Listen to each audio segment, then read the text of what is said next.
New, hot off the press, Toyota has listened to the customers.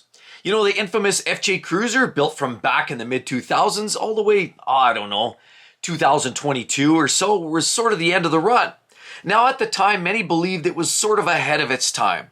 A lot of people believe that, you know what, well, of course, it seems a very rugged off-road vehicle built on a ladder frame suspension or chassis.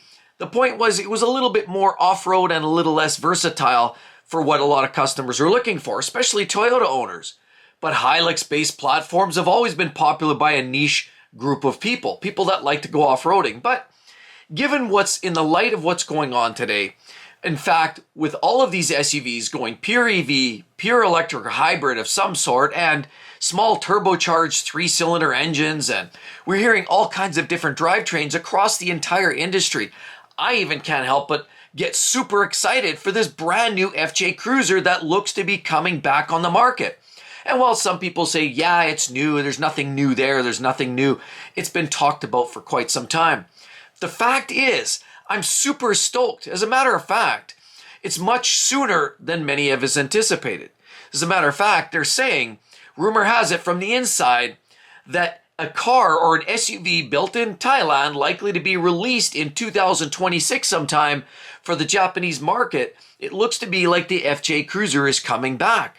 Yes, this is super exciting news because even though the 4Runner is a great vehicle and that seems to be that vehicle that sort of hits that space, the FJ Cruiser was just a wee bit smaller, a wee bit more off-road and a little bit less, more of a compromise if you will say, and a little bit less street. You know, the 4Runner is an amazing vehicle, but unfortunately even the 4Runner has sort of missed the mark for a lot of people. Now, there's not a lot of problems yet with what people are talking about with that new 2.4 liter turbo 4 that's in the 4Runner.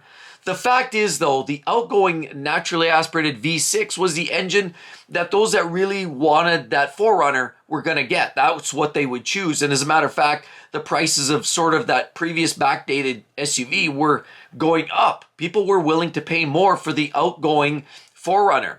Those that wanted them. I mean, a lot of people just want big screens and these silly, dinky little SUVs that are built on a chassis or a minivan chassis. But the fact is, those that know. And a 4Runner has always been a vehicle that's been tough. Ladder frame, built like a truck, capable of going off-road. Steering's a little vague, it's a little bulky, it's a little clunky, it's a little noisy, but it's durable and it's built for hundreds of thousands of miles. But the FJ Cruiser was one of that sort of slotted in the middle somewhere. Not a lot of people knew what it was, and those that did sort of just said, you know what, there's other options and I'm going to look elsewhere. Until now. See, now that the choices are going away, this slots the FJ Cruiser in an exciting new spot. Why is that? Well, because word has it, based on the Hilux, or in fact based on another one of their popular Land Cruiser 250s, that's on the outside of the US market currently today, it looks to be outfitted with a 2.7 liter naturally aspirated 4. And now you're like, whoa, okay, that's nothing new and exciting. An engine that you found in the previous generation of the Tacoma was the base engine, the 2.7. The beauty is it's naturally aspirated. And that's what a lot of people are looking for. And that's one of the most exciting pieces of news for this new FJ Cruiser. Now, are you going to get an NA V6? You know, they had those 3.5 liter V6s available in previous generations. Well, time will tell. They are saying, in fact, that the FJ Cruiser does look to be built on a chassis that will be capable of handling this NA 4-cylinder, possibly a hybrid, and maybe even electrified drivetrain or a chassis. See, that's the beauty of it. We know it's more likely a fact of reality when they're building these chassis to accommodate these different drives. Whether you want to buy a hybrid or an electric vehicle is entirely up to you. But the fact is, the fact that it's compatible with all these different drivetrains means that it's probably more likely a reality. I mean, Toyota doesn't want to pigeon themselves. Ford's been pigeonholing themselves for years, but that's another conversation. But Toyota doesn't want to pigeonhole themselves. You know, they've been talking for a while about solid state batteries. They've been trying to innovate there. They said also that they're looking more on turning their entire lineup by 2026 into hybrids.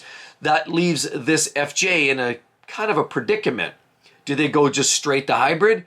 Well, word has it the 2.7 NA four-cylinder is likely to be the drivetrain of choice. And honestly, I can't help but get super excited. Because while all of these other manufacturers are constantly stepping on their own toes, tripping on their socks, watching their nose plant into the dirt as they lose sales and watch the competitors who have kept things simple and basic go sailing by, well, this leaves Toyota in a very, very good spot. Bring back something that's a little simpler, a little bit more basic, a little bit more old school. I love that. And while some of this new tech is cute and fun, let's be honest.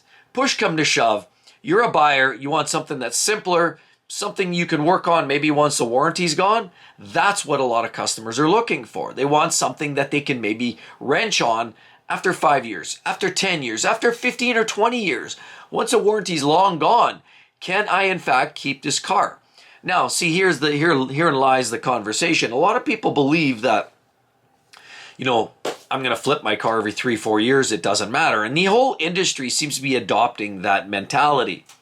But while a lot of consumers are seeing this and this messaging by, all literally only having vehicles that are very tech intensive and very costly to fix, people are losing their interest in the automotive sector. And I've talked about this in a previous video already, why a lot of people are not buying new vehicles. Why? Because they're getting too technical. They can't fix themselves. They're getting too expensive. Every new generation is like a microprocessor away. Of course, the innovation with cell phones, it changes every 2 years and the previous generation's obsolete. That's the same thing. The chips going into these are the same types of chips that are going into your car. Hence why people aren't getting too excited about the latest and greatest, innovative, highly technical cars. Because as soon as you buy it today, it's obsolete tomorrow. Whereas going to something a little bit more old school, like this FJ, is something that I can sink my teeth into. Take a bite out of that. That's right. I want something that I can get my hands on. I don't mind wrenching, and I don't want to wrench for a while. I mean, let's face it, if it's a Toyota, you probably won't have to. But the fact is, people who are looking for something simple clearly have that same value proposition in mind.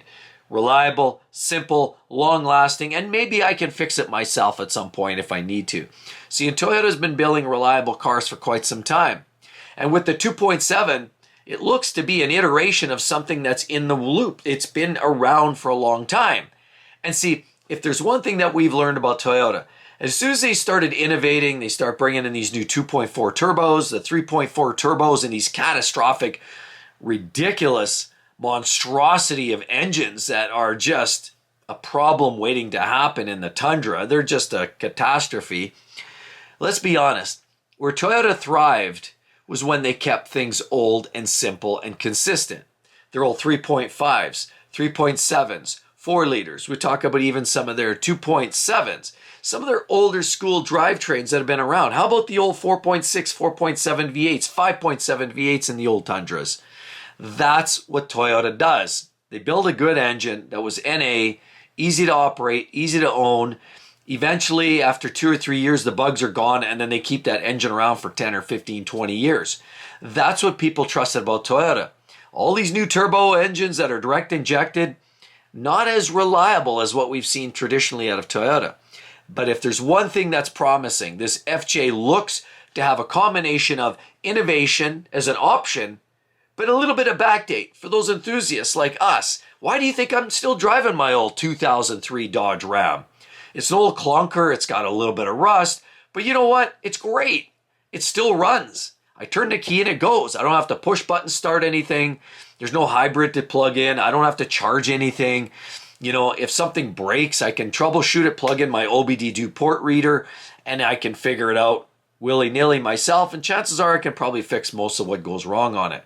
That's what people are interested in. And the fact that all these cars, this whole wave of automotive industry is going to a direction where it's hands-off, lease, handing your lease back, basically not able to work on anything. That's what the industry is looking at. But guess what? This might in fact be a gem. This could in fact, this new brand new 2.7 in this brand new FJ could in fact be a breath of fresh air. Based on the Land Cruiser 250, What's not to love about that? The Land Cruisers have been absolute gems for years. And if in fact Toyota is what many are saying, they're revealing the sheets that this is not just a pipe dream and just something that's just a whisper in the wind. It sounds like October 20th, as a matter of fact, today, supposed to be some sort of a formal launch. As a matter of fact, like I said, word has it, by next year, it's supposed to be hitting production lines and likely to be in your showrooms across the nation. Super excited. And definitely, if the FJ Cruiser comes back, I'll be one of the first ones kicking in the doors at the local dealership trying to find my next new SUV. Anyway, I'd like to hear your thoughts about the whole FJ Cruiser. Would you buy one?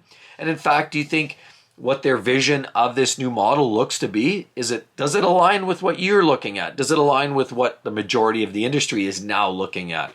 A cost affordable, a reliable, durable, maybe slightly old school SUV. I'd like to hear your thoughts. Hope to see each and every one of you real soon, everybody. Bye-bye.